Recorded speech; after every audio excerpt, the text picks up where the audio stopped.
Bonjour à toutes et tous. Donc on va commencer. Installez-vous confortablement. Alors pour celles et ceux qui ne me connaîtraient pas, malgré le passage en revue médiatique de toute ma garde-robe, donc je suis Ercilia Soudé, députée LFI de Seine-et-Marne. Et pour cette conférence, nous allons donc nous intéresser à la situation en Israël et en Palestine qui s'enlise depuis 75 ans et qui s'aggrave tout particulièrement ces dernières années. J'ai eu l'occasion d'aborder le sujet à plusieurs reprises, notamment dans le cadre de la Commission des Affaires étrangères où je siège. Et donc dans le cadre de cette commission, je fais notamment partie d'une mission pays qui a pour vocation de faire le point sur la situation géopolitique dans cette région du monde et qui m'amènera notamment à me rendre sur place, même si cela déplaît à de petits esprits mal intentionnés. 75 ans de conflit, je mets des guillemets, j'utilise ce terme faute de mieux, en fait, au vu de l'inégalité du rapport de force de la situation locale. On peut se demander légitimement comment agir pour parvenir enfin à une paix juste et durable. Il me semble indispensable de commencer par poser un bon diagnostic. Comment un médecin pourrait-il nous proposer les bons soins sans connaître précisément nos symptômes? Eh bien, c'est le même principe. Pour réfléchir à cette question complexe, nous avons avec nous trois brillants intervenants. Donc Anne Tuaillon est vice-présidente de l'association France-Palestine Solidarité, qui rassemble des personnes attachées aux droits des peuples à disposer d'eux-mêmes et à la défense des droits humains. Cette association, qui regroupe des milliers d'adhérents, entend agir pour une paix juste et durable entre Palestiniens et Israéliens. Une paix fondée sur l'application du droit international qui assure l'égalité des droits. Thomas Vescovi est historien de formation et chercheur indépendant. Il a écrit L'échec d'une utopie, une histoire des gauches en Israël. Thomas Vescovi travaille notamment sur la société israélienne, ses relations avec la société palestinienne et son rapport à l'histoire. Et enfin, Rima Hassan, juste à ma gauche, est juriste et fondatrice de l'Observatoire des camps de réfugiés qui étudie, enquête et sensibilise sur ces lieux qui regroupent des personnes exilées à travers le monde. Rima Hassan a elle-même grandi dans le camp de réfugiés palestiniens de Nerab en Syrie et est diplômée d'un master en droit international et organisation internationale. Donc, chacun va intervenir successivement et à la fin, vous aurez quelques minutes pour réagir et poser des questions pour celles et ceux qui le désirent. Et je vais commencer par laisser la parole à Rima, qui va nous contextualiser un peu le sujet. D'ailleurs, Rima, fait notable cette année, les Nations Unies ont commémoré pour la première fois la Nakba. Est-ce que tu peux nous expliquer ce dont il s'agit ? Bonjour à toutes et à tous, merci pour l'invitation. Je suis très heureuse d'être avec vous pour parler de... On n'entend pas. Je recommence. Bonjour à toutes et à tous. Là, ça va ? Ouais ? Plus fort. Voilà, je suis à un niveau de... Peut-être que je peux essayer l'autre. Ouais. Là, on m'entend bien. Mange le micro. Non, les deux. Bon, je reprends. Donc, bonjour à toutes et à tous. Donc, je pense qu'il faut vraiment... Je peux pas parler plus fort, je pense. Voilà. Donc, je vous remercie pour l'invitation et je suis très heureuse d'être avec vous pour parler de ce sujet. Donc, effectivement, au vu notamment de mon histoire, puisque ma famille a été expulsée de la Palestine en 1948 et on a été accueillis, comme beaucoup de Palestiniens, dans des camps de réfugiés, donc des camps qui sont à la fois installés dans des pays frontaliers des territoires palestiniens, en Syrie, au Liban et en Jordanie, mais il y a également des installations pour les réfugiés qui ont été déplacés à l'intérieur des territoires palestiniens, donc j'y reviendrai tout à l'heure. Donc effectivement, il y a eu pour la première fois, pour les 75 ans de la Nakba, je vais revenir sur le terme de la Nakba, une commémoration qui a enfin consacré le récit tel qu'il est raconté par les Palestiniens depuis 75 ans, à savoir que les Palestiniens ont été victimes d'une vague, de vagues d'expulsions qui ont été assez massives en 1948. Mais j'ai presque envie de dire que c'est une commémoration qui intervient trop tard, puisque les moyens dont on dispose aujourd'hui pour résoudre la question des réfugiés palestiniens sont relativement faibles, et pareil, je vais y revenir dans mes propos. Donc, je vais commencer mon propos par vous citer 5 citations qui sont très importantes, et je les ai pas choisies d'un fanatique pris au hasard qui serait israélien, extrémiste, voilà, habité par une idéologie colonialiste ou voilà. J'ai vraiment choisi des personnes qui ont été au pouvoir en Israël. Donc il y avait des responsabilités très importantes en Israël, qu'ils soient ministres, qu'ils aient été ministres au gouvernement et qui avaient vraiment une possibilité d'agir sur différentes périodes de l'histoire de ce conflit. Je vais commencer par Théodore Herzl. Donc, fondateur du sionisme, en 1895, il a ces mots: chasser la population arabe au-delà de la frontière en lui refusant le travail, le processus d'expropriation et de déplacement des Arabes doit être mené discrètement et avec circonspection. 1937, David Ben Gourion. Nous devons expulser tous les Arabes et prendre leur place. 1969, Golda Meir, qui était première ministre israélienne. Comment pourrions-nous rendre les territoires occupés? Il n'y a personne à qui les rendre. Les Palestiniens n'ont jamais existé. 1973, la seule solution est le grand Israël, sans les Arabes. Il n'y a pas de compromis là-dessus. Nous ne devons pas laisser un seul village, une seule tribu. Joseph Wertz, directeur du Fonds national juif. Et enfin, la dernière citation. 21 mars 2023, à Paris, le ministre Smotrich: il n'y a pas de Palestiniens, car il n'y a pas de peuple palestinien. Ce peuple n'existe pas. L'objet de mon introduction, c'est de situer la Nakba comme une conséquence d'une idéologie et qui n'est pas un seul fait historique isolé qui est intervenu en 1948, mais comme quelque chose un processus qui ne s'est en réalité jamais arrêté. Et c'est à ce titre qu'on parle de Nakba continue.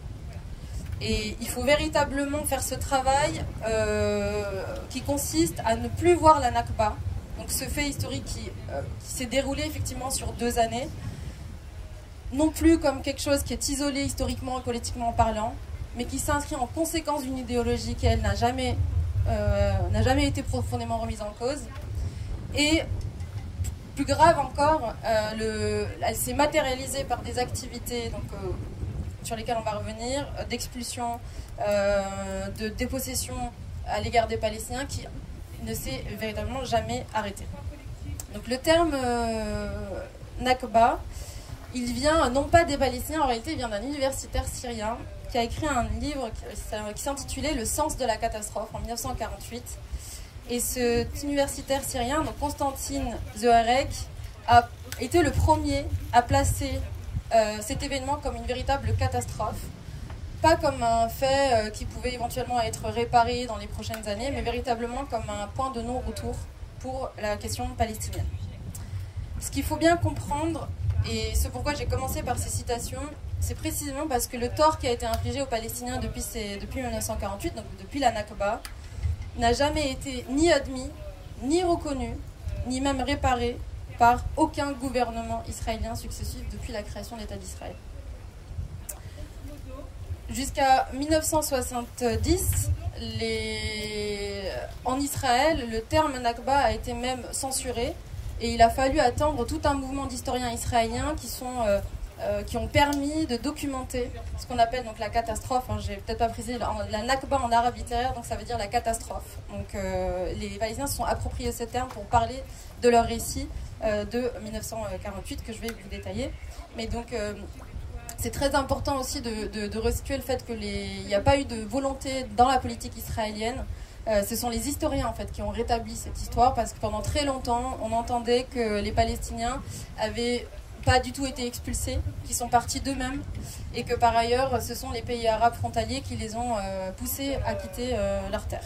Et on a eu, fort heureusement, parce que les Palestiniens ont été très peu entendus sur le sujet, tout un mouvement aussi d'historiens israéliens qui a rétabli une vérité sur ces faits, à partir des années 70. Donc, pour les Palestiniens, cette catastrophe, elle représente la mise en place d'une diaspora palestinienne qui a été très importante et en très peu de temps, donc comme je vous l'ai dit, sur 2 ans. Et les Palestiniens sont de fait devenus un peuple sans terre.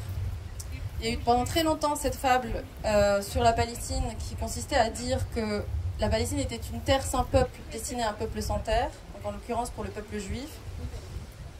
Il a fallu quand même constater que cette terre n'était premièrement pas du tout, elle était habitée, et que par ailleurs la politique qui a été menée sur cette terre en 1948 et qui continue d'être menée a engendré la création d'un peuple sans terre, à savoir le peuple palestinien. Donc la Nakba, c'est quoi concrètement? C'est 800 000 Palestiniens qui ont été expulsés en l'espace de 2 ans sur la période donc 47-49, au moment de la création de l'État d'Israël. C'est 800 000 Palestiniens sur 1,4 million à l'époque. D'où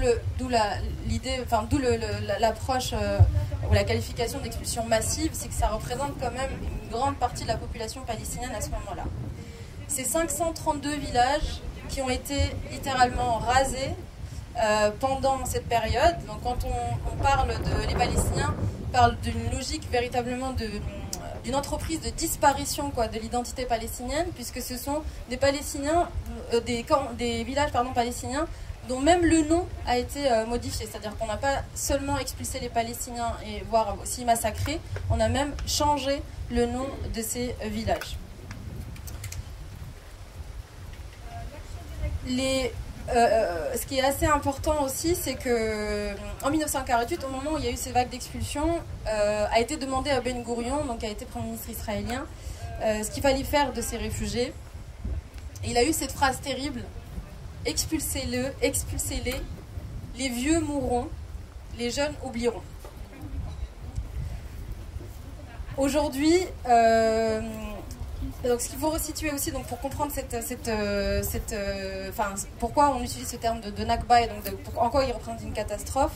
En 1947, la population juive possédait 6% des terres sur la Palestine historique.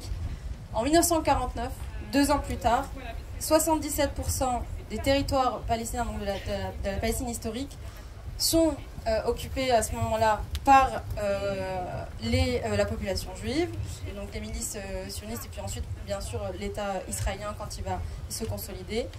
Et il faut savoir que 90% des Palestiniens qui se trouvent sur ces territoires, qui sont donc récupérés par Israël, vont être expulsés. Donc il n'y a pas du tout une logique de cohabitation à ce moment-là, c'est 90% des Palestiniens qui se trouvent sur ces territoires qui vont être expulsés, donc au total 77% de toute la Palestine historique qui revient à Israël en l'espace de 2 ans. Je vais vous citer, donc la Nakba, c'est une catastrophe parce que, pour tous les chiffres qui sont très conséquents pour le peuple palestinien, et je vais vous citer, parce que c'est pas tellement, ça ne suffit pas du point de vue palestinien de dire ces chiffres-là, il faut comprendre ce qui s'est passé pendant cette période, et je vais vous citer un extrait d'un livre qui parle justement de l'exode palestinien, où il est question, puisque il y a un descriptif qui est fait, si vous voulez, de la Nakba sur énormément de villages dans ce livre. Vous pourrez venir prendre la référence à la fin si vous le voulez. Et je vais vous prendre seulement un exemple, qui est celui du village de Dawa Ima, qui se trouve à l'ouest de Hébron. Les témoignages des soldats israéliens présents sur les lieux des atrocités et qui avaient participé à l'assaut au sein du 89e bataillon commandé par Moshe Dayan sont unanimes. C'est des témoignages de soldats israéliens. Les troupes de l'armée israélienne envahirent le village et entreprirent de liquider les civils, jetant leurs victimes dans des fosses. Ils tuèrent les enfants à coups de bâton sur la tête. Pas une maison ne fut épargnée. Les survivants furent alors enfermés dans des maisons, sans eau ni nourriture, alors que le village était rasé. Un commandant ordonna à un sapeur de mettre 2 vieilles femmes dans une des maisons et fit sauter la maison avec les 2 femmes. Un soldat, se vantant d'avoir violé une femme, puis de l'avoir tuée. Une femme, avec son nouveau-né dans les bras, fut prise pour nettoyer la cour où les soldats mangeaient. Elle travailla 1 jour ou 2, puis ils la tuèrent avec son bébé. Plusieurs documents attestent que ces atrocités furent commises dans le village et aux alentours, y compris dans la mosquée et dans une grotte voisine, qu'on avait fait sauter des maisons dans lesquelles des vieillards avaient été enfermés et qu'il y avait eu plusieurs cas de viol suivis d'assassinats. Des témoignages comme ça sur les villages dont je vous ai parlé, en l'occurrence 532, il y en a énormément, et qui proviennent d'ailleurs des soldats israéliens eux-mêmes.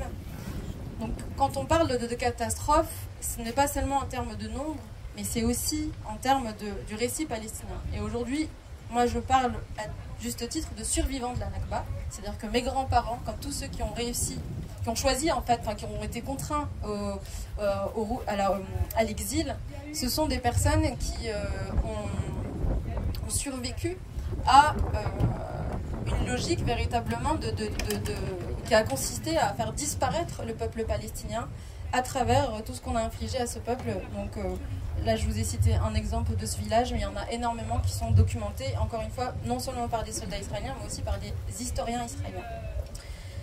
Donc pour conclure, la Nakba, comme je vous le disais, c'est un épisode historique très important pour les Palestiniens. C'est pour beaucoup le point de départ de ce qui va constituer une longue et interminable lutte autour de l'identité palestinienne. Et pour une raison très simple, c'est que tout a été mis en œuvre depuis cette date pour faire vivre aux Palestiniens une triple dépossession. La première qui est celle de leur identité, puisque je vous ai cité cinq personnalités très marquantes de l'histoire israélienne qui sont dans une logique de négation même de l'identité palestinienne jusqu'à aujourd'hui, jusqu'en 2023. Il y a encore des ministres israéliens qui nient l'existence même du peuple palestinien. Donc la première déposition, c'est celle de notre identité. La deuxième, c'est celle de notre terre, puisque jusqu'à aujourd'hui, on est totalement privé de la possibilité d'arriver à une autodétermination et avoir un État. Et enfin, la troisième, c'est celle de nos biens, puisqu'il y a une logique de spoliation des biens des Palestiniens qui a été entreprise dès la Nakba. Et je vais, pour finir, citer cette loi qui a concerné ma famille et qui a concerné mes grands-parents, la loi des absents, qui a été adoptée 2 ans après les expulsions des Palestiniens. Et cette loi a permis aux autorités israéliennes d'exproprier l'ensemble des biens, de spolier l'ensemble des biens des Palestiniens qu'on considérait comme étant absents sur cette période, dans la logique bien sûr d'entériner toute perspective de droit au retour de ces derniers.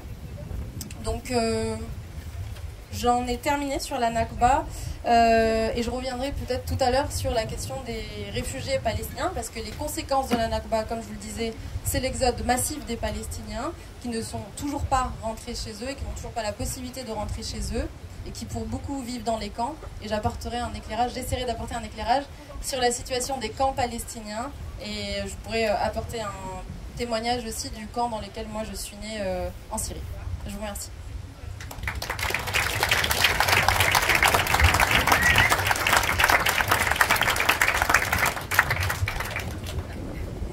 Merci beaucoup Rima pour cet exposé très clair.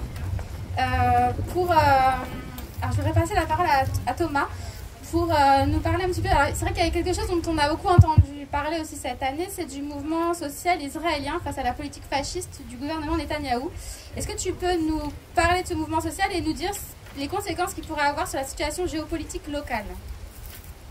Alors, merci. Ah, ça fonctionne ou pas? Oui. Ok. Alors, merci d'abord pour l'invitation. Malgré la chaleur, vous êtes là, courageux, les yeux sont toujours ouverts, c'est impressionnant, je ne sais pas comment vous faites. On va essayer de vous garder éveillés. Donc merci évidemment pour l'invitation.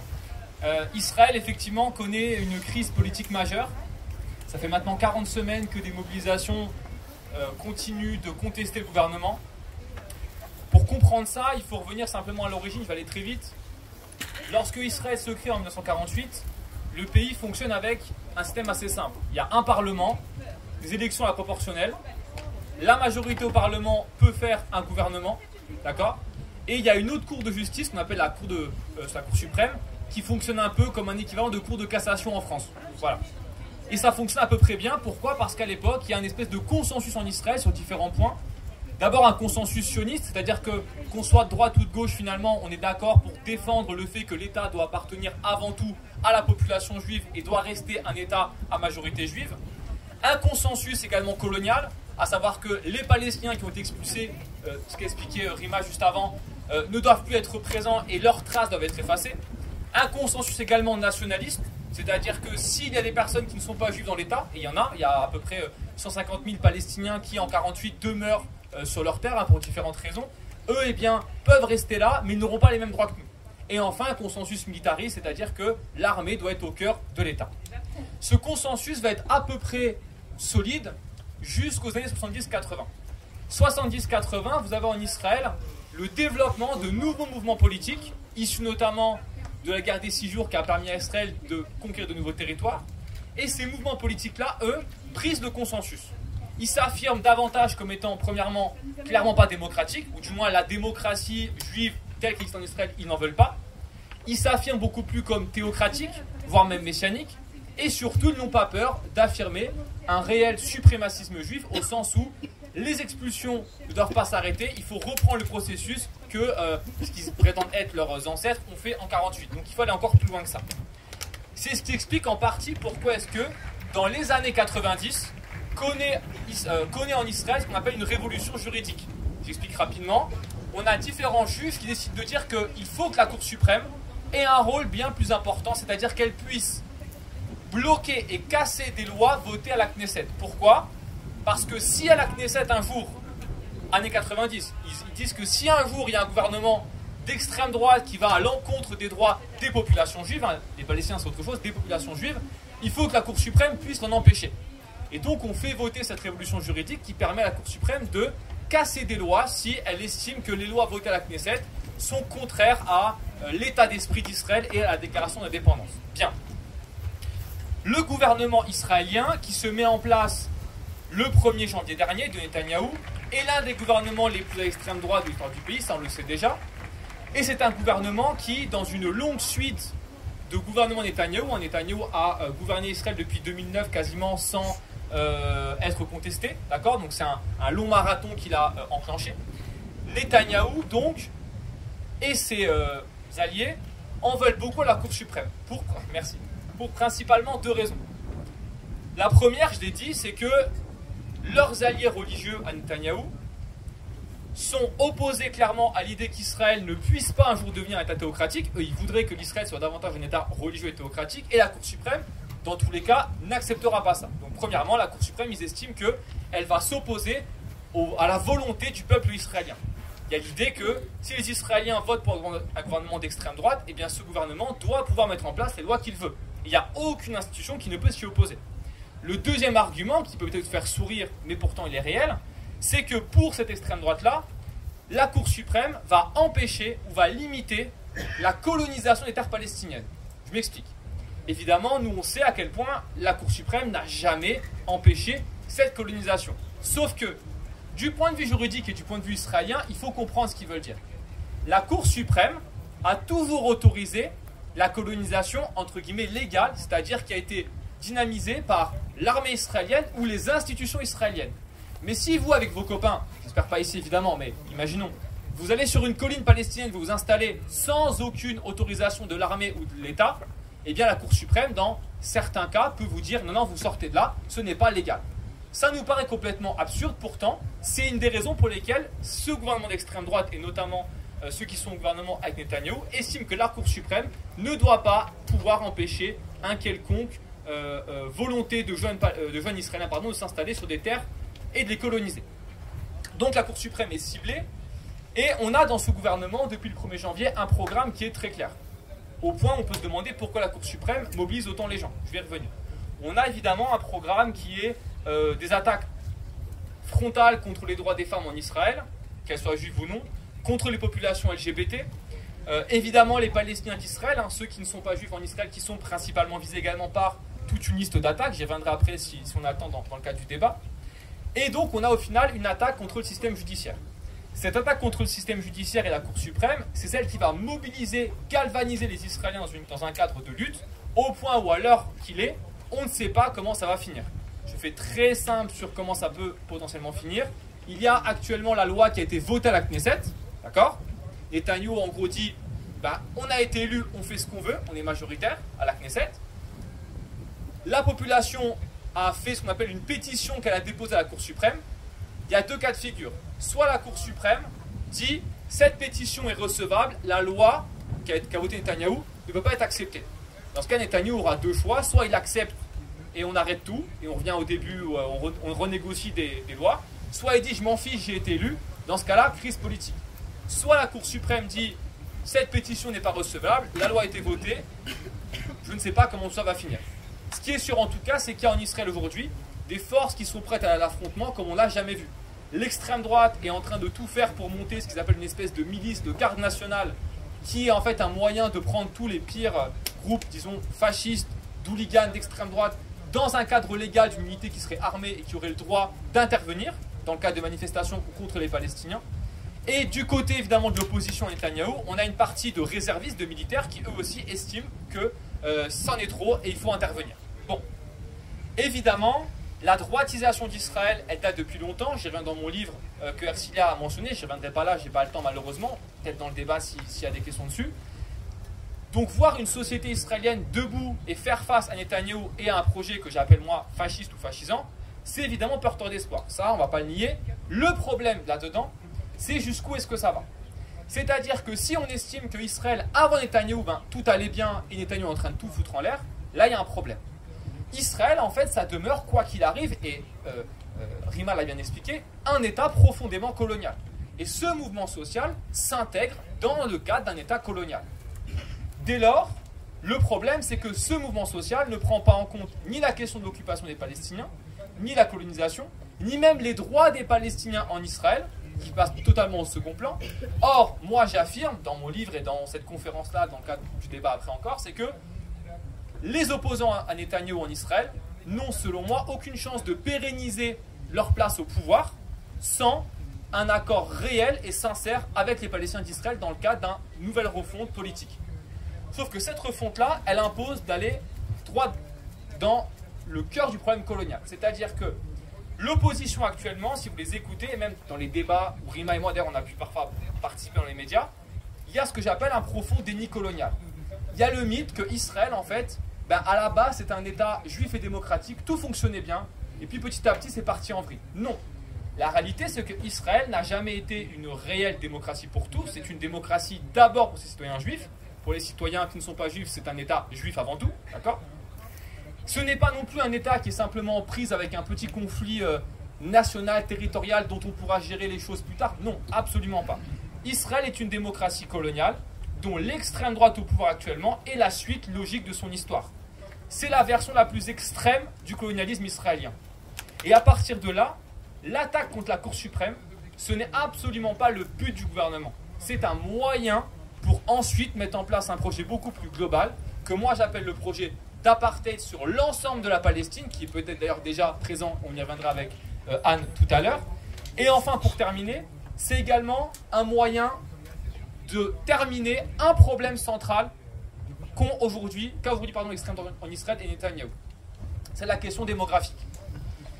Israël et le professionnisme pensaient pouvoir mettre un terme à la question palestinienne en 1948. Ils pensaient que c'était fini, terminé.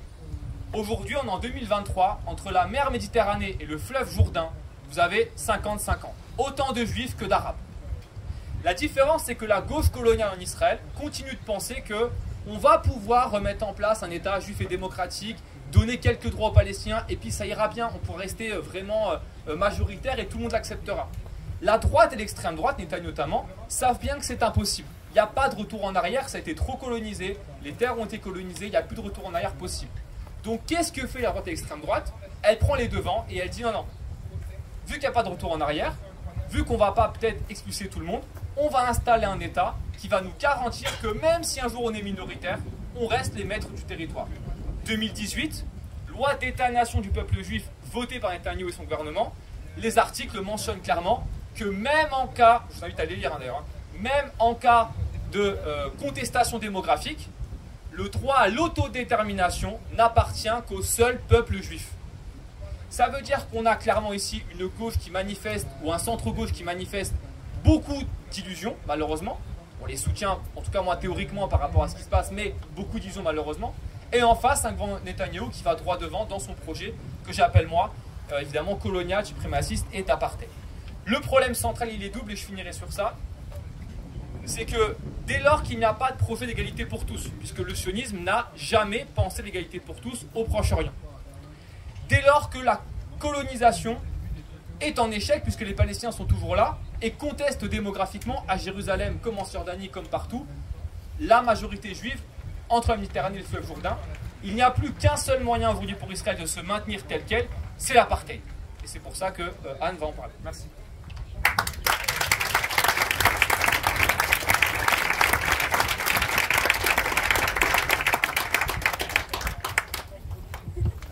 Merci beaucoup Thomas. Alors, donc effectivement, Anne, Thomas a parlé d'apartheid. Ce terme a été d'ailleurs débattu pour la première fois cette année à l'Assemblée. C'est aussi un fait notable de cette année. Qu'as-tu pensé de ce débat et en quoi peut-on parler d'un système d'apartheid? Eh bien, bonjour à toutes et tous et merci de nous avoir invités. Merci de tout ce travail que nous faisons depuis des mois. Toi, nous, le mouvement de solidarité et particulièrement sur ce gros travail que nous avons fait autour du dépôt d'une résolution pour, à l'Assemblée nationale pour savoir si la représentation nationale en France allait reconnaître qu'Israël commet le crime d'apartheid à l'encontre du peuple palestinien. Thomas a commencé à en parler. Tout à l'heure, Ercilia, tu disais qu'il faut poser un bon diagnostic. Et effectivement, si on ne met pas les bons mots sur les situations, on ne peut pas parvenir à une solution qui soit juste. Et Thomas parlait d'égalité des droits. Nous, notre objectif, c'est la fin de l'apartheid et l'égalité des droits. Rima disait aussi que la Nakba était une conséquence du projet colonial sioniste. L'apartheid est l'outil de ce projet colonial. Et on va voir comment, en quoi c'est un outil du projet colonial sioniste. Mais d'abord, il faut se poser la question de ce qu'est l'apartheid. Dans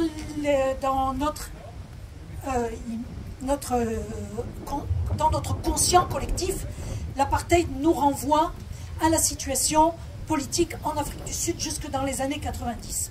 C'était effectivement un régime d'apartheid, mais la définition d'un régime d'apartheid ne se fait pas par analogie avec la situation politique en Afrique du Sud jusque dans les années 90. Il y a tout un corpus dans le droit international qui permet de définir de manière extrêmement claire ce qu'est un régime d'apartheid. Donc il y a la Convention pour l'élimination des discriminations raciales de 1965, il y a la Convention pour l'élimination de l'apartheid de 1975 et il y a le Statut de Rome de 1998 qui définit l'apartheid comme un crime contre l'humanité. Donc vous pourrez trouver plus d'explications dans des petits documents qu'on pourra vous donner, mais si on veut aller à la définition la plus claire possible de l'apartheid, en regroupant ces trois textes, l'apartheid, ce sont les actes inhumains commis en vue d'instituer et d'entretenir la domination d'un groupe racial sur un autre groupe racial d'êtres humains, d'instituer un régime institutionnel d'oppression et de domination. Et tout ça dans l'intention de maintenir le régime. Donc je vais balayer la situation et la politique israélienne et vous verrez qu'à la fin, vous vous direz, eh bien, Israël coche toutes les cases. Donc les Palestiniens qualifient ce qu'ils vivent d'apartheid depuis des décennies. Il y a des rapports qui se multiplient, qui de plus en plus, là aussi depuis fort longtemps, il y a eu le tribunal Russell, plus récemment il y a eu le rapport de Virginia Taylor et de Richard Falk, et puis il y a eu un rapport extrêmement important que peu de gens connaissent, qui est un rapport des ONG de défense des droits humains au comité pour l'élimination des discriminations raciales, qui reprend point par point toutes les définitions du crime d'apartheid et qui démontre qu'Israël a mis en place à l'encontre du peuple palestinien dans son ensemble un régime d'apartheid. Et puis depuis, il y a eu des rapports d'ONG israéliennes comme B'Tselem ou Yesh Din et des rapports de grosses ONG internationales comme Human Rights Watch et Amnesty International. Mais je reviens aussi sur, pour moi, ce qui est le plus important, ce sont les rapports des ONG palestiniennes et particulièrement le plus récent, qui est celui de Al-Haq, qui définit l'apartheid israélien comme un outil du colonialisme de peuplement sioniste. Donc si on prend tous ces rapports, tout démontre qu'Israël a mis en place à l'encontre du peuple palestinien ce régime dans l'intention de priver le peuple palestinien de ses droits nationaux et en premier du droit à l'autodétermination. Rima en a parlé tout à l'heure. Le premier des droits est le droit à l'autodétermination. Et Thomas a rappelé aussi que dans la loi de l'État-nation du peuple juif de 2018, ce droit est nié aux Palestiniens. Et puis, le troisième élément très important, l'objectif est bien de remplacer le peuple palestinien sur ses terres. Je ne reviendrai pas sur la Nakba, je sais que ça ne s'envole pas tout, vu que Rima en a parlé très longuement. Donc, ça je l'ai déjà dit, c'est bon. Donc, revenons sur ce qu'a fait Israël. Dès 1948, Israël a mis en place tout un système à la fois législatif et administratif. Il y a une foultitude de lois, une foultitude de décrets, dont l'objectif est de légaliser le vol des terres. Rima a parlé tout à l'heure de la loi des absents, d'institutionnaliser les discriminations entre juifs et non-juifs. Et alors ça, on le retrouve tout au long de la législation israélienne, et c'est valable sur tout le territoire entre la Méditerranée et le Jourdain, et au-delà, et d'enraciner la suprématie des uns sur les autres, et bien entendu d'enraciner la suprématie des juifs sur les non-juifs. Thomas l'a dit, la loi sur l'État-nation ne reconnaît le droit à l'autodétermination qu'au seul peuple juif, et la loi sur l'État-nation institue le colonialisme de peuplement comme une valeur nationale. Donc avec ça, on a le cadre. Dans la définition, je vous parlais des actes inhumains, puisque l'apartheid, ce sont les actes inhumains commis dans le cadre de ce régime d'oppression et de domination systématique. Donc ils se regroupent, ils sont définis, ces actes inhumains, dans la Convention de l'apartheid de 1973. Ils regroupent le déni des droits fondamentaux, le déni des droits civiques, la division de la population sur des critères raciaux et les persécutions de celles et ceux qui s'opposent à l'apartheid.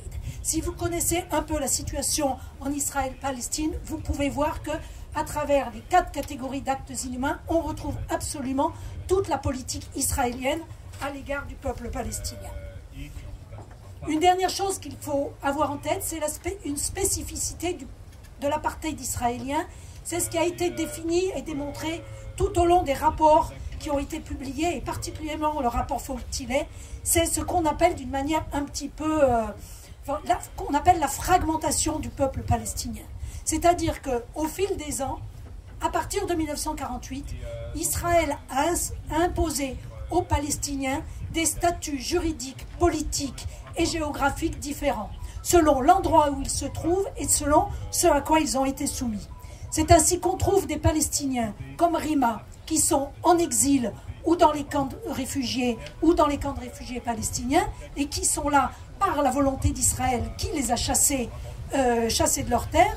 On retrouve des Palestiniens qui sont citoyens d'Israël, ceux et les descendants de ceux qui ne sont pas partis au moment de la Nakba, et on retrouve des Palestiniens qui sont dans le territoire palestinien occupé depuis 1967, c'est-à-dire Cisjordanie et Gaza, et Jérusalem-Est, avec un régime particulier pour les Palestiniens de Jérusalem-Est qui bénéficient de mesures discriminatoires pour le droit de résidence. Les Palestiniens d'Israël sont soumis à des lois discriminatoires. On cesse de nous dire, mais il n'y a pas d'apartheid en Israël, puisque les Palestiniens d'Israël ont le droit de vote. On pourra revenir là-dessus pendant le débat si vous le souhaitez, mais il y a de très fortes discriminations, et également en matière de citoyenneté pour les citoyens palestiniens d'Israël. Et puis, les Palestiniens qui vivent en territoire palestinien occupé, qui sont soumis à un régime militaire drastique, arbitraire, aux punitions collectives, et ainsi de suite. Donc, on a cette fragmentation, et ce qui permet, est la stratégie d'Israël qui permet de masquer la continuité de sa politique. Thomas et Rima en ont bien parlé, c'est une politique coloniale qui vise à déposséder les Palestiniens de la totalité de leurs terres et de leurs biens. En fragmentant le peuple palestinien, Israël donne l'impression qu'il y a des politiques différentes, sauf que tous les Palestiniens, où qu'ils se trouvent, qu'ils soient réfugiés ou qu'ils se trouvent entre Méditerranée et Jourdain, sont victimes de cette même politique de dépossession et d'oppression et de domination raciale. Qui est la politique? Il faut qu'on comprenne que ça n'est pas, l'apartheid n'est pas l'objectif. d'Israël. Discriminer les Palestiniens, ça n'est pas l'objectif d'Israël. L'objectif, c'est d'arriver à la disparition totale des Palestiniens de leur terre natale. Et pour ça, il y a un certain nombre d'outils, dont l'apartheid et dont les discriminations à l'encontre des Palestiniens, qui sont un des aspects de la politique d'apartheid israélienne.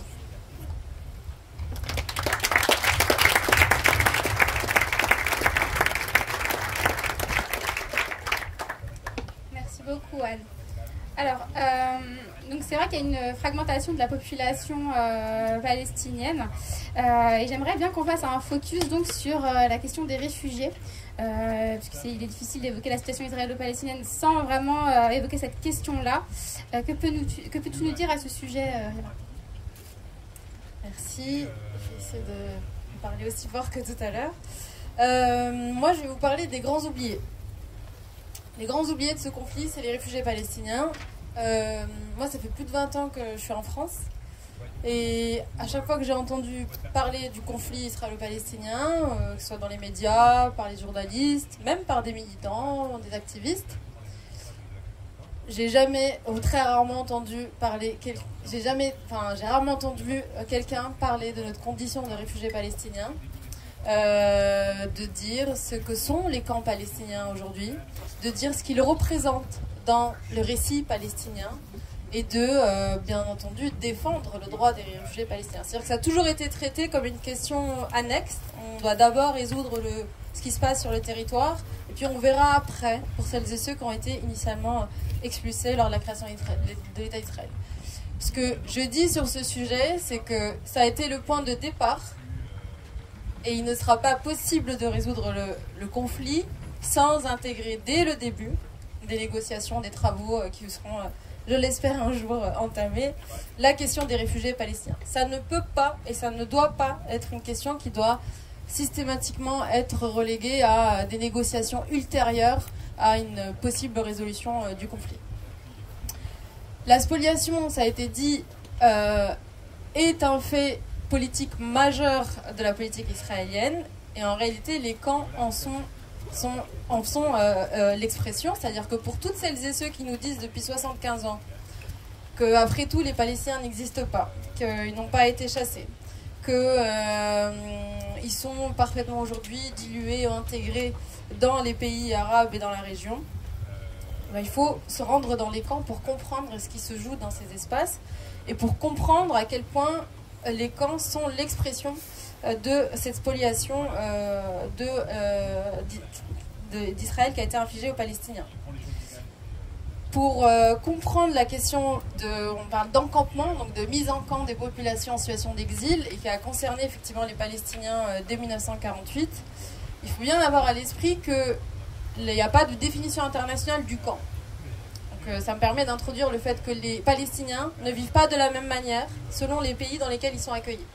Parce qu'en droit international, il n'y a aucune définition qui encadre ces lieux, surtout quand ils se pérennisent. Parce qu'on pourrait tous imaginer que les camps sont une solution, les camps humanitaires sont une solution temporaire qui peut être envisagée dans des crises humanitaires.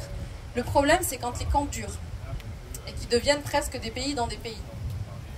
Une société dans une autre société. Et c'est véritablement la situation auquel sont confrontés les Palestiniens. Ce n'est pas les seuls, d'où les activités qu'on mène dans l'Observatoire des camps de réfugiés, qui consistent précisément à documenter les camps qui sont installés à travers le monde et qui se pérennisent.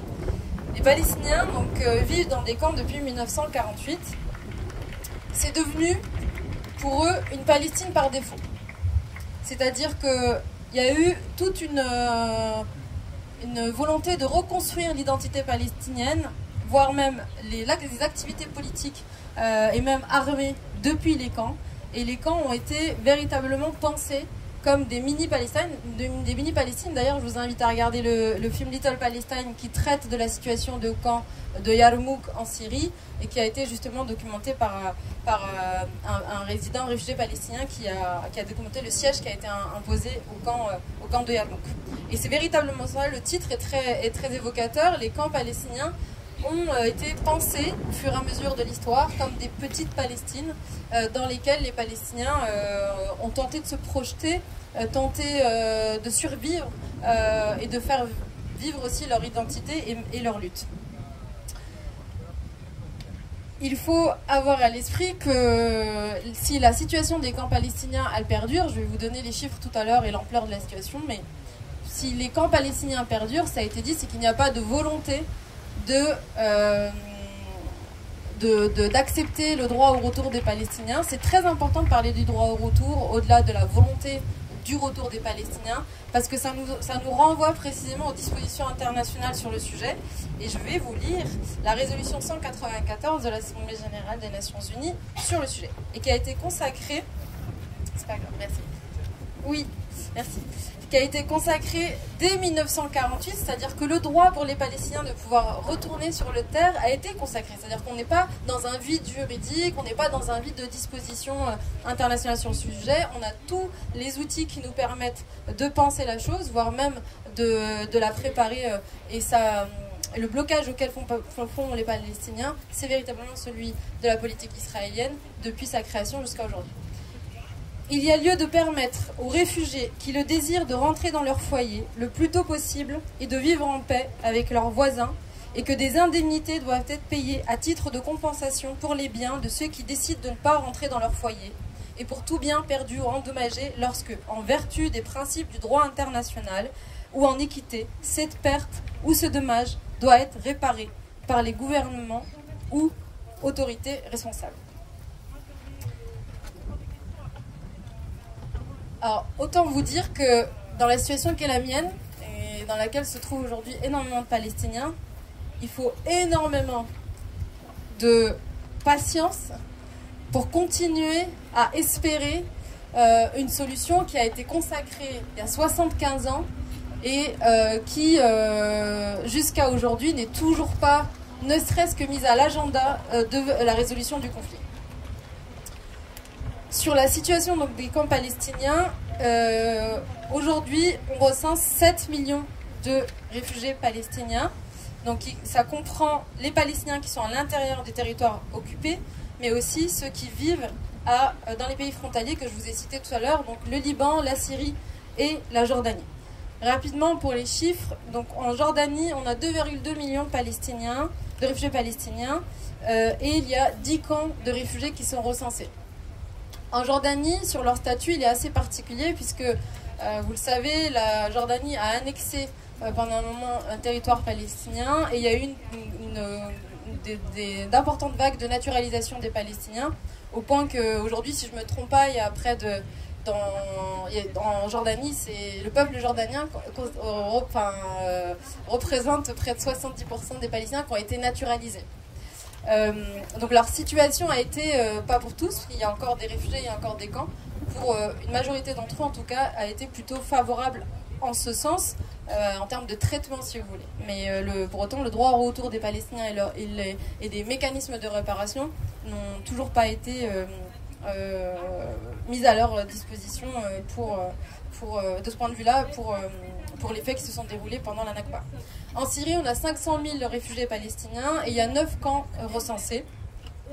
Alors en Syrie, on est dans une situation qui est moins favorable que la Jordanie et qui a été très aléatoire au vu du conflit et au vu de la guerre en Syrie. Avant les événements de 2011, les Palestiniens avaient encore un statut de résident, c'est-à-dire qu'ils vivaient dans les camps, mais ils pouvaient éventuellement obtenir un statut de résident dans leur majorité, qui leur permettait de poursuivre des études en dehors du camp. Donc, moi, j'ai des membres de ma famille qui avaient commencé des études à Alep, par exemple, qui pouvaient faire des déplacements pour poursuivre des études supérieures et bénéficier d'un certain nombre de droits. Là où il y a un problème en Syrie, c'est que les Palestiniens sont soumis au service militaire pour le régime syrien. Ce qui n'est pas le cas au Liban, par exemple. Donc je vous disais qu'il n'y avait pas... on va y revenir, le statut des réfugiés palestiniens est défini par une agence onusienne, mais qui est en principe censée s'appliquer à tous les Palestiniens. Mais il y a des disparités selon les pays dans lesquels les Palestiniens se trouvent. Donc vous voyez, il y a vraiment des situations à nuancer. En Syrie, on pourrait croire qu'on est très privilégié. Puis il a fallu les événements qui se sont déroulés depuis 2011 pour voir que, premièrement, les Palestiniens sont mobilisés et sont soumis au service militaire pour le régime de Bachar el-Assad. D'ailleurs, on vient même les chercher dans les camps. Moi, je suis retournée il n'y a pas très longtemps en Syrie. Il y a énormément d'hommes qui se cachent, de jeunes hommes qui se cachent dans les camps, qui n'ont plus le droit, enfin qui ne sortent plus des camps parce qu'ils ont très peur d'être arrêtés au checkpoint, puisque les camps palestiniens aujourd'hui sont pour la plupart gérés par le régime de Bachar el-Assad en termes de contrôle d'entrée et de sortie. Au Liban, les Palestiniens ne sont pas soumis au service militaire. Néanmoins, ils sont considérés comme des étrangers permanents depuis leur installation. C'est-à-dire qu'il n'y a aucun moyen pour les Palestiniens, malgré le fait que des générations se succèdent dans ces camps et dans ce pays, de pouvoir bénéficier de droits de poursuivre des études en dehors des camps, de pouvoir être soignés, d'avoir des droits sociaux ou économiques. Enfin, les Palestiniens au Liban sont véritablement cantonnés aux services qui sont déployés dans les camps. Au Liban, on a 400 000 Palestiniens et 12 camps officiels recensés. Il y en a 2 ou 3 qui sont greffés aux camps palestiniens officiels depuis les événements en Syrie, puisqu'il y a eu des Palestiniens de Syrie qui ont également migré et qui ont installé également des camps, soit qui ont rejoint des camps officiels, soit qui ont installé des camps informels. En Cisjordanie et à Gaza, donc dans les territoires occupés, on a, donc pour Gaza qui est sous blocus, on a 1 million de Palestiniens 1 million de réfugiés palestiniens en Cisjordanie et 19 camps qui sont installés sur ce territoire. Et donc il y a deux périodes importantes de cette politique d'encampement. Il y a les Palestiniens qui ont quitté qui ont été expulsés sur les territoires de 1948, mais il y a également eu les événements de 67 où on parle là de la Naksa, pas de la Nakba, on parle de la Naksa, qui a également entraîné plusieurs vagues de déplacements et d'installation de camps. À Gaza, pour finir, on a 1,4 million de réfugiés palestiniens. Donc on peut parler aussi de déplacés. On parle aujourd'hui de réfugiés pour parler de tous ceux qui ont été déplacés de leur village en fait d'origine. Mais si on veut se cantonner au territoire palestinien, on peut aussi parler de déplacés. Et on a 8 camps qui sont installés à Gaza, donc qui sont des Palestiniens qui ne sont pas originaires de Gaza, oui, et qui ont été déplacés et qui ont été contraints de s'installer. Donc ce qu'il faut retenir, c'est que qui gère donc ces camps, c'est une agence tunisienne qui s'appelle l'UNRWA, qui a été installée, instituée dès 1950. On a donné pour mandat à cette organisation, donc l'UNRWA, de gérer les services qui doivent être déployés dans les camps, qui sont essentiellement des services humanitaires, de soins, de distribution de nourriture, d'éducation. Mais c'est très important, il faut retenir que l'UNRWA n'a pas de mandat de protection. C'est-à-dire qu'elle a une définition de ce qu'est un réfugié palestinien qui peut bénéficier de son assistance et de ses services, mais l'UNRWA n'a pas de mandat de protection. Pour celles et ceux qui connaissent l'UNHCR, il faut l'opposer, l'UNHCR a un mandat de protection. C'est l'Organisation des Nations Unies qui, à travers le monde, s'occupe des réfugiés et qui, une fois qu'elle les a identifiés, peut leur donner une protection, leur octroyer une protection internationale. A l'inverse, l'UNRWA n'a pas de mandat de protection. En principe, les Palestiniens, leur protection dépend du pays qui les accueille. Donc, c'est-à-dire que les Palestiniens qui sont en Syrie sont dépendants des autorités syriennes. Les Palestiniens qui sont au Liban sont dépendants des autorités libanaises. Les Palestiniens qui sont en Jordanie sont dépendants des autorités jordaniennes.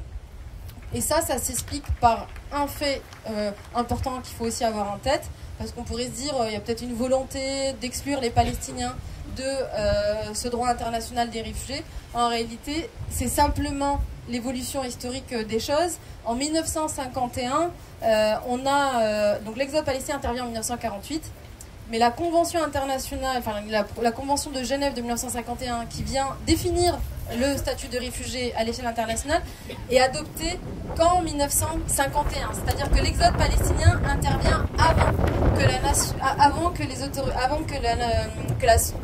la société internationale, que la communauté internationale se dote d'un instrument qui définit le statut de réfugié.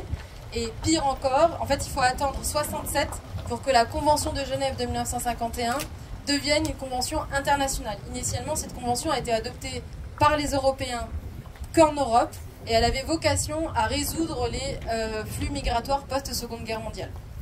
Donc c'est la raison principale pour laquelle, c'est la raison pour laquelle les Palestiniens sont exclus de ce socle de droit international en matière de protection des réfugiés. Et pour finir, donc les camps aujourd'hui représentent énormément de choses, comme je vous l'ai dit, sur le récit palestinien. Déjà en nombre, comme je vous ai dit, il y a près de 7 millions de réfugiés palestiniens qui sont recensés dans tous les territoires confondus, et principalement, et c'est très important pour moi de le redire, dans les pays frontaliers. Tout ne se joue pas sur les territoires palestiniens et les territoires israéliens. Il y a des vies palestiniennes, il y a des destins palestiniens, il y a des droits qui sont lésés pour les Palestiniens qui se trouvent en dehors de ces territoires et qui sont aujourd'hui dans des camps. Ce qui est aussi important, c'est que ces camps sont aussi des lieux de mobilisation et de résistance. Ils sont gérés par ce qu'on appelle des comités populaires palestiniens qui sont extrêmement politisés. C'est impossible d'aller dans un camp sans voir une activité politique qui est nettement visible et qui, vous voyez parfois même des fragmentations en fait au sein même du camp des différentes entités politiques et qui peuvent même s'affronter. Récemment, dans le camp de Han el-Helwi au Liban, près de Saïda, il y a eu des affrontements et plusieurs morts entre des entités politiques différentes palestiniennes. Et c'est aussi un lieu de mémoire, et je vais vous citer un exemple sur le camp dans lequel j'ai grandi, je finirai là-dessus. C'est devenu des lieux de mémoire en raison de leur pérennisation. Moi, je suis née dans le camp de Nerab, qui se trouve dans la banlieue d'Alep. Et il se trouve qu'avant les événements en Syrie de 2011, il y a eu des projets, des tentatives d'urbanisation, des politiques d'urbanisation de la banlieue d'Alep, qui visaient à inclure le camp dans ces politiques d'urbanisation. Et il se trouve que ce sont les Palestiniens, qui sont extrêmement syndiqués dans les camps par ailleurs, qui ont vraiment une activité politique syndicale qui est très importante. Ce sont les Palestiniens qui ont résisté contre cette intégration, leur propre intégration dans des politiques d'urbanisation, en revendiquant le camp comme étant leur lieu de mémoire, en revendiquant la nécessité qu'il ne soit pas dilué précisément dans les sociétés hautes, parce qu'il y a souvent cet argument qui revient, qui consiste à nous dire mais pourquoi au fond les Syriens ne vous accueillent pas en dehors des camps, pourquoi on n'arrive pas proprement à vous intégrer, voire vous donner une nationalité. C'est important de dire que les Palestiniens, pour beaucoup, eux-mêmes ne veulent pas de ces politiques d'intégration, eux-mêmes ne veulent pas parfois, bien sûr qu'ils revendiquent des conditions de vie qui soient dignes dans les pays hôtes, mais c'est un exemple très concret. Quand on parle là d'une politique d'urbanisation, on ne parle même pas d'octroi d'une nationalité ou de quelque chose qui va au-delà. Et bien, à ce moment-là, il y a eu énormément de mobilisation des Palestiniens qui ont fait de ce camp finalement des lieux de mémoire et une trace visible en réalité de tout ce dont ils ont été dépossédés depuis 1948. Et à ce titre, aujourd'hui, donc on a 58 camps palestiniens qui existent et dans lesquels il y a encore cette attente de droit au retour. Je vous remercie.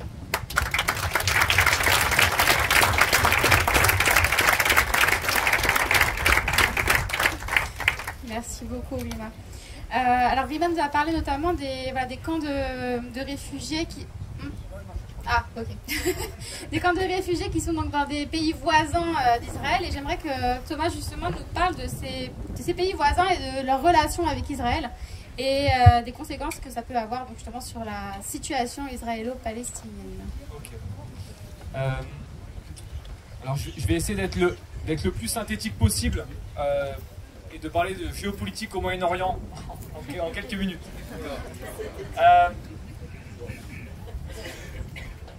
Le seul moyen pour Netanyahou aujourd'hui de redorer son image, du moins au niveau local, voire même international, c'est de nous vendre ses réussites en termes de normalisation avec différents pays arabes.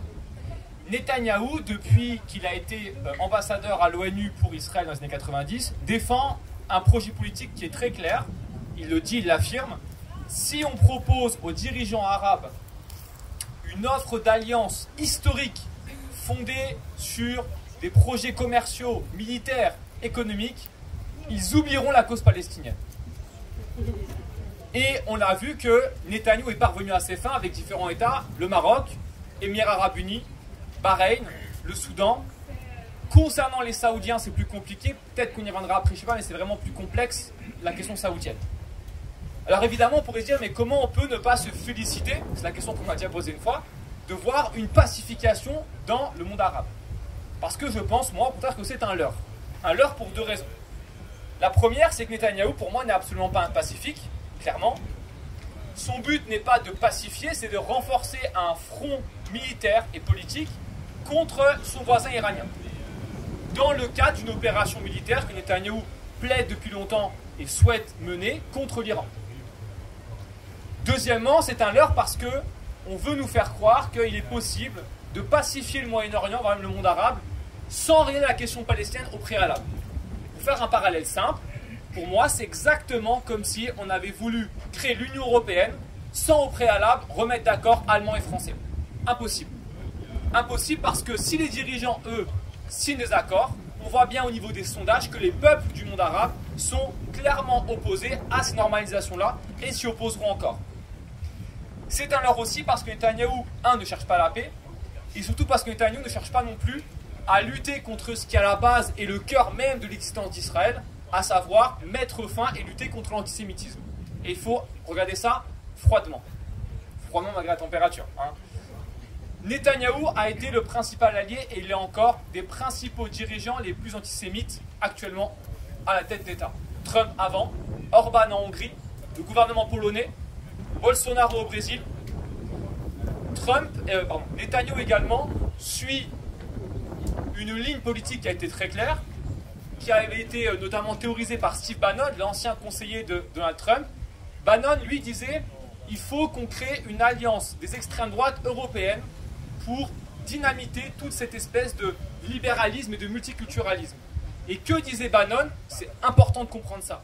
Bannon disait pour que les partis d'extrême droite en Europe soient normalisés, il y a un enjeu central. Ils doivent montrer leur alliance avec Israël pour ne plus être taxés d'antisémites. Regardez aujourd'hui à quel point le RN et Marine Le Pen font leur beurre en se déclarant comme des amis d'Israël. C'est régulier, c'est quotidien et c'est important.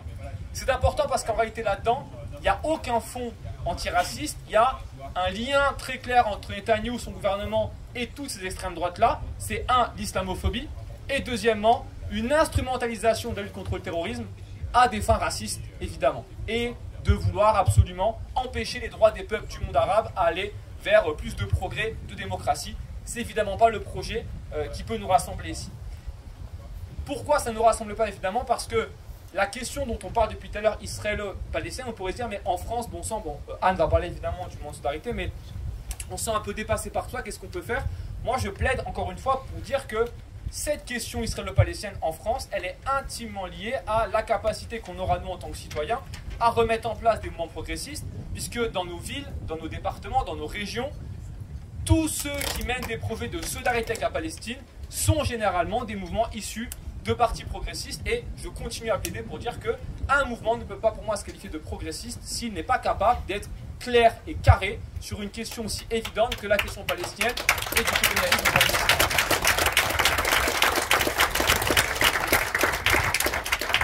Alors là-dedans, évidemment, la question liée à Israël, c'est que ce mouvement-là, qui peut être lié évidemment à la campagne BDS, ne doit pas non plus faire un oubli, qui est le lien important à mener avec toute cette gauche israélienne anticoloniale qui, chaque samedi, je ne l'ai pas dit avant, je n'ai pas eu le temps malheureusement, fait un petit peu, disons, de lobbying dans les rues d'Israël, de Tel Aviv et Jérusalem, pour dire que vous ne pouvez pas manifester pour la démocratie en Israël en oubliant les Palestiniens. Ils sont malheureusement pas nombreux, politiquement c'est compliqué pour eux, mais considérer qu'ils n'existent pas, c'est, je pense, mettre de côté une partie de la solution et non pas du problème, à mon avis en tout cas, mais on pourra en débattre après. C'est un leurre aussi cette pacification parce qu'en réalité, les Palestiniens soumis à un régime d'apartheid, en l'absence de toute protection et de droits, eh bien, ont engagé une refonte profonde de leur résistance. Rappelons quand même que depuis le 1er janvier, 216 Palestiniens ont été tués, dont 106 civils. Et on veut nous faire croire que oui, c'est bon, ça va se pacifier. C'est un leurre. La situation est sans précédent de côté palestinien parce que dans ce cadre d'absence de protection, de morts, record de morts de Palestiniens depuis plusieurs années, on a également, précisons-le, alors l'enregistrement c'est depuis le 23 août, on a peut-être eu depuis ces derniers jours, 299 attaques de colons sur des paysans palestiniens, 299 depuis le 1er janvier. Dans ce cadre d'absence de protection, les Palestiniens ont engagé une espèce de refonte de la résistance. Pour faire très simple, il y a une stratégie palestinienne qui est connue depuis longtemps, qui est d'essayer de multiplier les fronts. C'est-à-dire que face à un adversaire qu'on estime comme étant bien plus supérieur militairement, il faut réussir à avoir différents fronts qu'on peut mobiliser. Cette stratégie, depuis 2021, on la voit se mettre en place, et elle explique aussi évidemment pourquoi est-ce que l'armée israélienne, depuis 2 ans, multiplie les opérations complètement scabreuses et coûteuses militairement. Non pas qu'Israël avant prenait soin de ne pas tuer beaucoup de Palestiniens, mais quand il y a une opération, on essaie de cibler pour que la presse internationale limite les critiques. Là, on voit bien qu'il n'y a plus aucune limite et on va droit dans le mur pour essayer d'arrêter ça. Le front, il a quatre plans très simples. D'abord, en Israël même, on a une jeunesse arabe-israélienne ou palestinienne d'Israël qui de plus en plus se mobilise.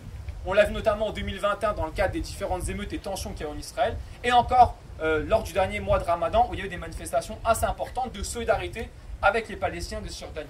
On a donc en Cisjordanie, dans différents endroits, une refonte de groupes armés avec des gens très jeunes. J'en parle souvent, mais c'est important de préciser ça. La dernière fois encore que j'ai été en Cisjordanie, c'était en 2019. Et je me souviens qu'en 2019 encore, on se demandait où sont les groupes armés dont on a du mal parfois. On nous en parle, mais on ne les voit pas vraiment. Là, aujourd'hui, il y a des photos qui sont prises et des vidéos, et Anne en parlera absolument mieux que moi parce qu'elle était récemment, de groupes armés palestiniens dans des zones pourtant où nous, on allait régulièrement se balader, etc.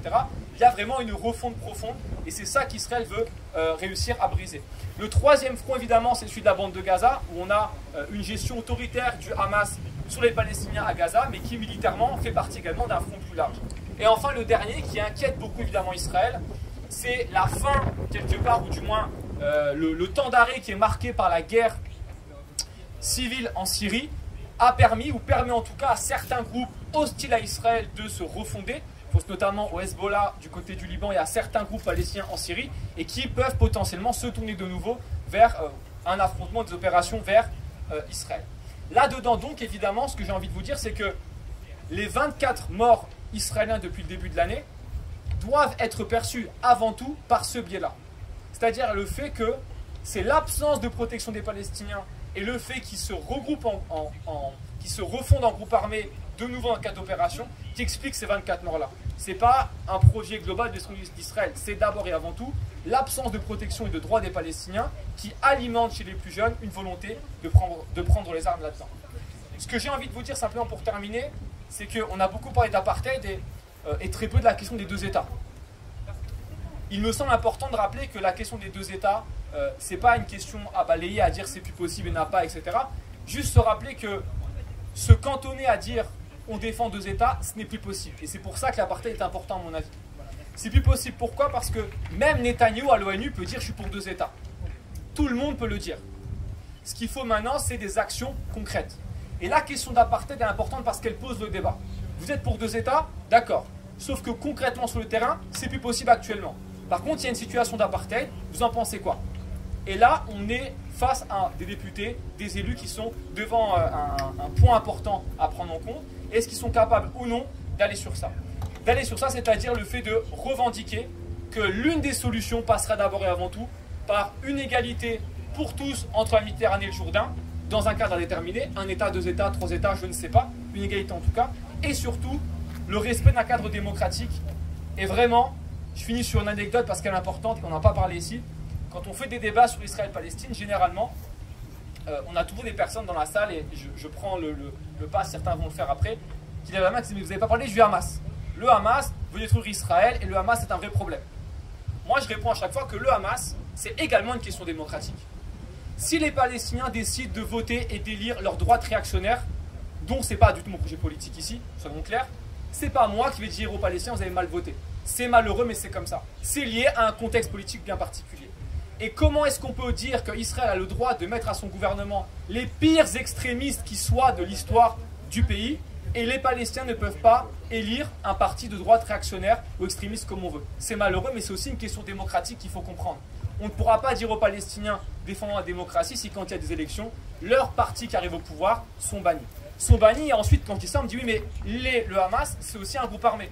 Ben oui, les Palestiniens n'ont pas d'État, n'ont pas d'armée, et vous voudriez qu'en plus ils se fassent tirer dessus du matin au soir sans avoir de groupes qui prennent des armes pour s'organiser pour créer un système d'autodéfense. Le Hamas n'est pas mon projet politique du tout. En revanche, il faut bien avoir en tête que c'est un mouvement qui est là depuis longtemps maintenant, années 80, et qui va faire partie à un moment ou l'autre non pas, je dirais, de la solution, mais en tout cas du cadre politique qui va être créé pour trouver un débouché politique et pacifique potentiel entre Israéliens et Palestiniens. Je m'arrête là, merci.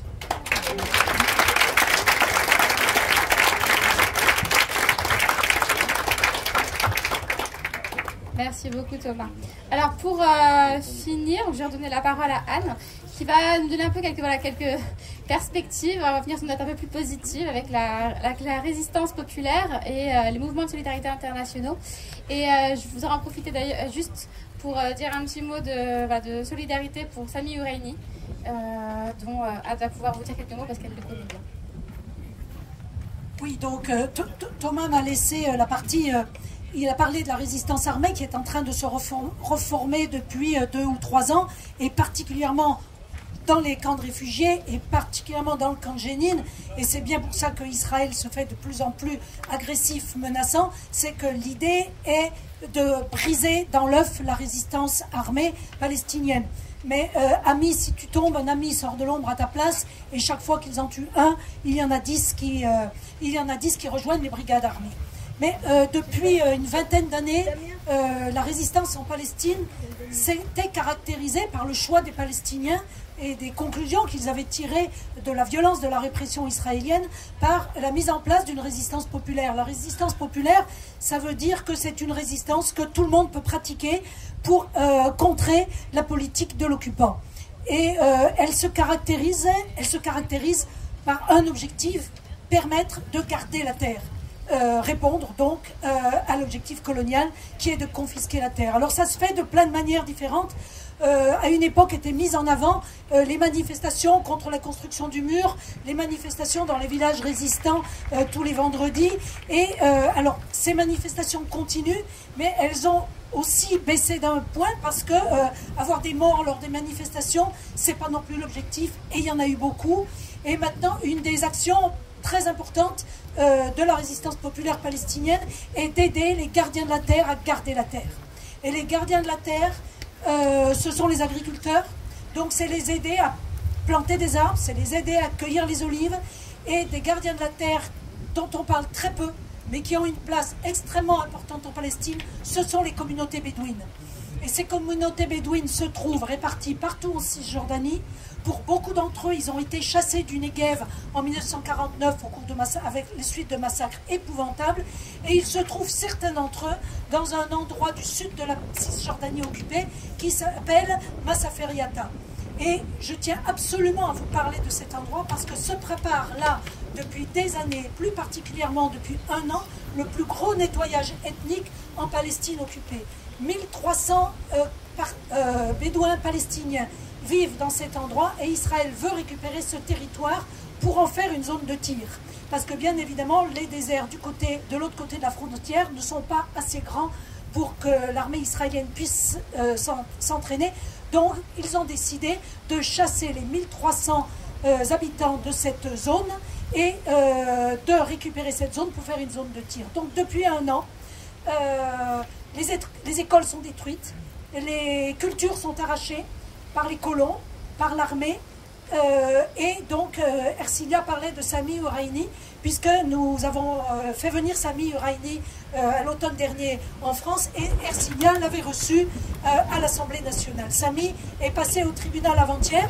Nous avons invité le mouvement de solidarité à faire pression sur le gouvernement israélien. Sami risque la prison pour avoir organisé une manifestation non violente dans le cadre de la résistance populaire. C'est ça la résistance populaire, c'est un peuple qui se bat contre l'oppression, contre la domination, contre un crime contre l'humanité et dont les militants risquent tous les jours de se faire tuer. On l'a dit, 216 morts depuis le début de l'année et risquent la prison. À l'intérieur constitutif du régime d'apartheid, je rappelais tout à l'heure l'environnement coercitif pour empêcher les militants et les gens de se battre. Donc, nous, le mouvement de solidarité, notre place, elle est là.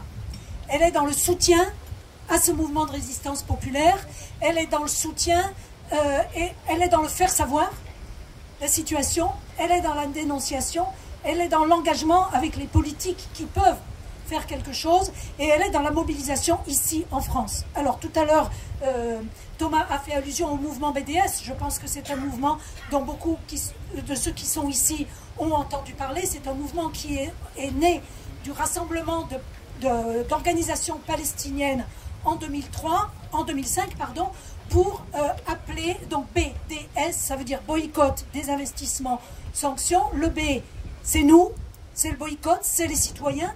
Le D, c'est le désinvestissement, ce sont les entreprises qui sont complices de l'apartheid et de la colonisation israélienne.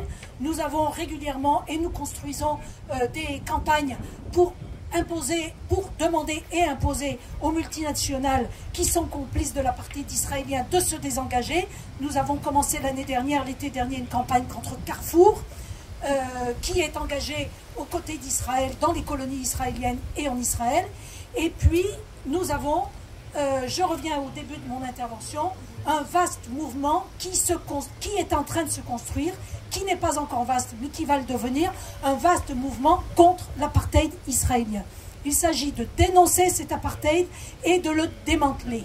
Donc ça fait 3 ans qu'un certain nombre, plusieurs centaines, 200, 250 organisations au niveau international, à l'appel du mouvement palestinien, interviennent au niveau de l'ONU.